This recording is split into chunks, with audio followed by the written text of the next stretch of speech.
పిల్లలకి చెప్పగలిగేది. తల్లిదండ్రులు ఇద్దరే ఇంట్లో కొట్టుకు చేస్తున్నారు అనుకోండి, పిల్లోడు అదే చూస్తూ ఉంటాడు. అవునా?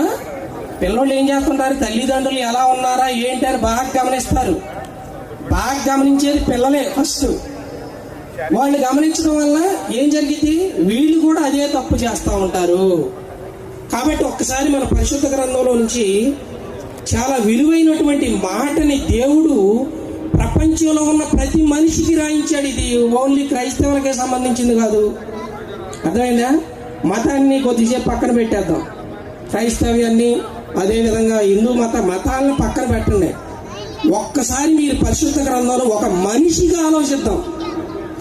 ఒక్కసారి మనిషిగా కొద్దిసేపు ఆలోచించి చూడగలిగితే ఎఫెసీయులకు రాసినటువంటి పత్రిక ఎంత విలువైనటువంటి మాటని దేవుడు నిజంగా రాయించాడో చూడగలిగితే, ఎఫెసీయులకు రాసినటువంటి పత్రిక